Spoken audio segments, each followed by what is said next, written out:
Real മാഡ്രിഡിൻ്റെ ആ ഒരു number 10 shirt അതിനി ആർക്ക് കൊടുക്കും? അത് ഭയങ്കരമായിട്ട് ചർച്ചയാവുന്നുണ്ട് ഇപ്പോൾ സ്പാനിഷ് മാധ്യമങ്ങളുടെ ഇടയിലൊക്കെ.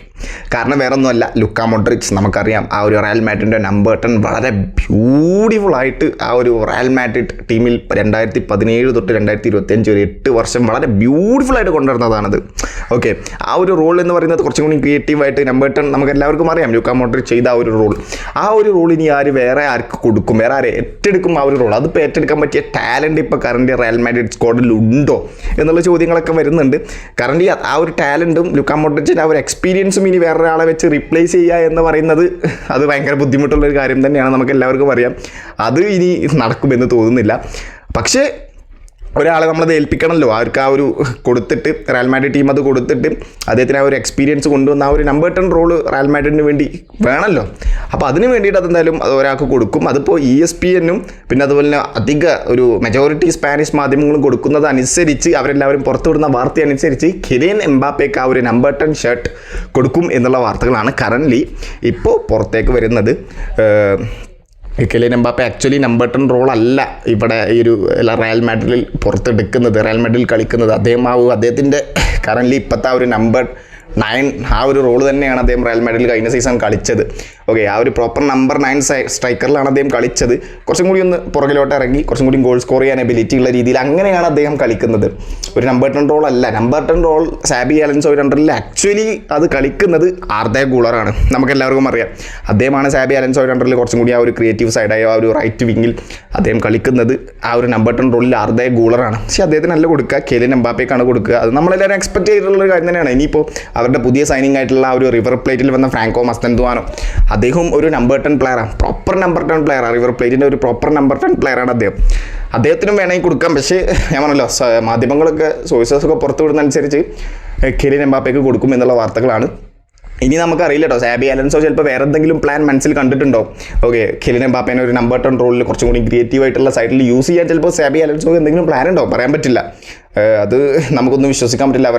അവരുടെ ടാക്ടിക്സ് എന്താണ് സാബി അലൻസോ ഇനി ഗ്രൗണ്ടിൽ കൊണ്ടുവരാൻ പോകുന്നത്? ക്ലബ്ബ് വേൾഡ് കപ്പിൽ നമ്മൾ കണ്ടു PSG-ക്കെതിരെ അടവടലം മൂഞ്ചി അദ്ദേഹത്തിൻ്റെ ആ ഒരു ടാക്ടിക്സ് ദയനീയമായി പരാജയപ്പെട്ടു എന്നുള്ള ഒരു അവസ്ഥയായിരുന്നു ആ ഒരു PSG-ക്കെതിരെ നമ്മൾ ക്ലബ്ബ് വേൾഡ് കപ്പ് സെമി ഫൈനലിൽ കണ്ടത്. സോ അതുകൊണ്ട് ചിലപ്പോൾ മേ ബി ഒരു ടാക്ടിക്സിൽ മാറ്റം വരുത്തി കിലിയൻ എംബാപ്പയ്ക്ക് ആ ഒരു നമ്പർ 10 റോൾ കൊടുത്ത് ടീമിനെ കുറച്ചും കൂടി ഒന്ന് ഇൻവോൾവ്ഡ് ആയിപ്പിക്കാൻ ചിലപ്പോൾ സാബി അലൻസോ നോക്കും, പറയാൻ പറ്റില്ല. അപ്പോൾ എന്തായാലും ആ ഒരു നമ്പർ 10 കിലിയൻ എംബാപ്പയ്ക്ക് തന്നെയാണ് കൊടുക്കാൻ പോകുന്നത് എന്നുള്ള വാർത്തകളാണ് വരുന്നത്. ഒഫീഷ്യലായിട്ടില്ല, സ്പാനിഷ് മാധ്യമങ്ങൾ പുറത്തു വരുന്ന അനുസരിച്ചാണ് ഞാൻ പറയുന്നത്. ഓക്കെ, അപ്പോൾ പിന്നെ റയൽ മാഡ്രിഡ് ടീമിൽ വേറെ ഏതൊക്കെ ട്രാൻസ്ഫേഴ്സാണ് ഇപ്പോൾ കറൻറ്റ്ലി നടന്നത്, അതിൻ്റെ ഒരു വീഡിയോ ചെയ്യണമെന്ന് ഞാൻ കുറേ വിചാരിക്കുന്നു. അപ്പോൾ ഓൾറെഡി നമുക്കറിയാം അൽവാരോ കരേറാസ് അദ്ദേഹം ബെൻഫിക്കയിൽ നിന്നും ഒരു ലെഫ്റ്റ് ബാക്കിനെ കൊണ്ടുവന്നിട്ടുണ്ട്. ഒരു ലെഫ്റ്റ് ബാക്ക് റയൽ മാഡ്രിഡ് ടീമിന് ഭയങ്കരമായിട്ട് ആവശ്യമുള്ളൊരു കാര്യമാണ്. ഫ്രാങ്ക് ഗാർസിയ അദ്ദേഹമാണ് ക്ലബ്ബ് വേൾഡ് കപ്പിൽ കളിച്ചത്. ഒരു ഡീസൻറ്റ് പെർഫോമൻസ് അദ്ദേഹം പുറത്തെടുത്തിട്ടുണ്ട്. പക്ഷേ റയൽ മാഡ്രിഡിന് അത് പോരാ. ഓക്കെ, അവർക്കൊരു എക്സ്ട്രാ ഓർഡിനറി പെർഫോമൻസ് തന്നെ വേണം. കാരണം അവർക്ക് എൽ ക്ലാസിക്കോ കളിക്കാനുണ്ട്, ചാമ്പ്യൻസ് ലീഗ് പോലത്തെ ടൂർണമെൻറ്റ് കളിക്കാനുണ്ട്, പിന്നെ അതുപോലെ കോപ്പ ഡെൽ റേ ഒക്കെ കളിക്കാനുണ്ട്. അപ്പോൾ അവർക്കൊരു എക്സ്ട്രാ ഓർഡിനറി ലെഫ്റ്റ് ബാക്കിനെ തന്നെ വേണം. മെൻഡിക്കാണെന്നുണ്ടെങ്കിൽ പരിക്കുകളുടെ പ്രശ്നങ്ങൾ നല്ലപോലെ വരുന്നുണ്ട്. അദ്ദേഹം ഒരു ക്ലാസ് പ്ലെയർ ആണ്, പക്ഷേ അദ്ദേഹത്തിന് ഇഞ്ചുറീൻ്റെ ഇഷ്യൂസ് വരുന്നുണ്ട്. അതുകൊണ്ട് തന്നെ അവർ അൽവാരോ കരയാസ് അദ്ദേഹത്തെ ഒരു 50 മില്യൺ ഡീലിന് ബെൻഫിക്കയിൽ നിന്നും ലെഫ്റ്റ് ബാക്കായിട്ട് അവർ കൊണ്ടുവന്നിട്ടുണ്ട്. 2031 വരെ അദ്ദേഹത്തിന് കോൺട്രാക്ട് റയൽ മാഡ്രിഡ് ടീമിൽ ഉണ്ട്. ഓക്കെ, സൈൻ ചെയ്തു. അത് ഒഫീഷ്യലായി കൺഫേം ആയിട്ടുള്ളൊരു കാര്യമാണ്, നിങ്ങളെല്ലാവരും അറിഞ്ഞിട്ടുണ്ടോ? ഓക്കെ, പിന്നെ അതുപോലെ തന്നെ അതിൻ്റെ മുമ്പ് നടന്നൊരു ഡീലാണ് ഫ്രാങ്കോ മസ്തൻതുവാനോൻ്റെ ആ ഒരു റിവർ പ്ലേറ്റിൻ്റെ നമ്പർ 10. അദ്ദേഹം എന്താ പറയുക, PSG-യും റയൽ മാഡ്രിഡും അതിനൊരു കോമ്പറ്റീഷനുമായിരുന്നു അദ്ദേഹത്തെ സൈൻ ചെയ്യാൻ വേണ്ടിയിട്ട്. പക്ഷേ ഫ്രാങ്കോ മസ്തൻതുവാനോക്ക് റയൽ മാഡ്രിഡിലോട്ട് വരാനായിരുന്നു താല്പര്യം. അദ്ദേഹത്തെ 40 മില്യൺ യൂറോക്ക് റിവർ പ്ലേറ്റിൽ നിന്നും റയൽ മാഡ്രിഡിലോട്ട് ജോയിൻ ചെയ്തു. അതും ഒഫീഷ്യലായിട്ട് കൺഫേം ആയിട്ടുണ്ട്. ഓഗസ്റ്റിൽ അദ്ദേഹം വന്ന് ജോയിൻ ചെയ്യുമെന്നുള്ള കാര്യവും റയൽ മാഡ്രിഡ് ഒഫീഷ്യലായിട്ട് പുറത്തു വിട്ടിട്ടുണ്ട്. 6 വർഷത്തെ കോൺട്രാക്റ്റാണ് അദ്ദേഹത്തിന്. 2031-32 വരെ അദ്ദേഹത്തിന് ഉണ്ടാവും. ഓക്കെ, പിന്നെ ഒന്ന് ഡീൻ ഹ്യൂസൺ നമുക്കറിയാം 50 മില്യൺ യൂറോയിൽ നിന്നും 50 മില്യൺ യൂറോക്ക് ബേൺമൗത്തിൽ നിന്നും റയൽ മാഡ്രിഡ് സൈൻ ചെയ്തു. അവർക്കൊരു CBA അത്യാവശ്യമാണ്. ഡീൻ ഹ്യൂസൺ വേർത്താണ്. നമ്മൾ ക്ലബ്ബ് വേൾഡ് കപ്പിൽ അദ്ദേഹം കളിച്ചു, നമ്മൾ കണ്ടു. അദ്ദേഹം ഇല്ലാത്തത് കൊണ്ട് റയൽ മാഡ്രിഡിൻ്റെ ഡിഫൻസ് പാളിപ്പോകുന്ന കാഴ്ച നമ്മൾ കണ്ടിരുന്നു. ഡീൻ ഹ്യൂസൻ്റെ അഭാവം നല്ലപോലെ PSG-ക്കെതിരെ നമ്മൾ ഒരു റയൽ മാഡ്രിഡ് ഡിഫൻസിൽ കണ്ടു. ഓക്കെ, അപ്പോൾ ഡീൻ ഹ്യൂസനെയും അവർ കൊണ്ടുവന്നിട്ടുണ്ട്. അദ്ദേഹത്തെ 2031 വരെ അദ്ദേഹത്തിന് കോൺട്രാക്റ്റ് ബാക്കിയുണ്ട്. ഒരു കൂൾ പ്ലെയറാണ് ഡീൻ ഹ്യൂസൺ എന്ന് പറയുന്നത്. വളരെ കൂളായിട്ട് കളിക്കുന്ന ഒരു പ്ലെയറാണ്. നമ്മൾ ഓൾറെഡി ക്ലബ്ബ് വേൾഡ് കപ്പിൽ കണ്ടു. ഇനിയിപ്പോൾ ഞാൻ പറയേണ്ട ആവശ്യമൊന്നും ഉണ്ടാവില്ല.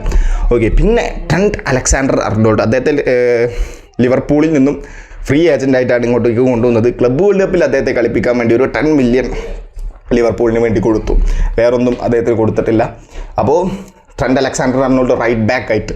ഓക്കെ, ഡാനി കാർവഹാളും ഉണ്ട്, ട്രെൻഡ് അലക്സാണ്ടർ ആർണോൾഡ്, ചിലപ്പോൾ സാബി അലൻസോ അർണോൾഡിനെ കുറച്ചും കൂടി മുമ്പിലോട്ട് കളിപ്പിച്ച് ഡാനി കാർവഹാളിനെ പ്രോപ്പർ റൈറ്റ് ബാക്ക് ആയിട്ട് വെക്കാനായിരിക്കും. ഡാനി കാർവഹാൾ ഇനി എത്രത്തോളം അദ്ദേഹത്തിൻ്റെ ആ ഒരു പഴയ ഫോമിൽ കളിക്കും എന്നുള്ള കാര്യം നമുക്കറിയില്ല.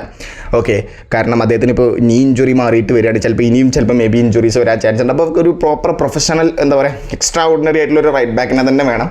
പ്രോപ്പർ ആയിട്ടുള്ളൊരു ട്രെൻഡ് അലക്സാണ്ടർ ആർണോൾഡിനെ തന്നെ കിട്ടി. അദ്ദേഹം ക്ലബ്ബ് വേൾഡ് കപ്പിൽ കളിച്ചപ്പോഴൊക്കെ ഭയങ്കരമായിട്ടുള്ള ഒരു ഇമ്പോർട്ടൻസ്, ഒരു എന്താ പറയുക ബ്രേക്ക് ത്രൂ അദ്ദേഹത്തിന് കൊണ്ടുവരാൻ പറ്റുന്നുണ്ട്, അസിസ്റ്റ് ആയാലും ഗോളായാലും. അപ്പോൾ ട്രെൻഡ് അലക്സാണ്ടർ ആർണോൾഡും കൂടി വന്നിട്ടുണ്ട്. അദ്ദേഹത്തിനും 2031 വരെ റയൽ മാഡ്രിഡ് സ്ക്വാഡിൽ എന്താ പറയുക നിൽക്കാം, അദ്ദേഹത്തിന് കോൺട്രാക്റ്റ് ഉണ്ട്. അപ്പോൾ ഇത്രയൊക്കെയാണ് റയൽ മാഡ്രിഡിൻ്റെ ഒരു ട്രാൻസ്ഫർ ന്യൂസ്. ആ ഒരു നമ്പർ 10 എന്തായാലും കിലിയൻ എംബാപ്പയ്ക്ക് കൊടുക്കും എന്നുള്ള വാർത്തകളാണ് വരുന്നത്. നമുക്ക് നോക്കാം എന്തായാലും. Thank you so much.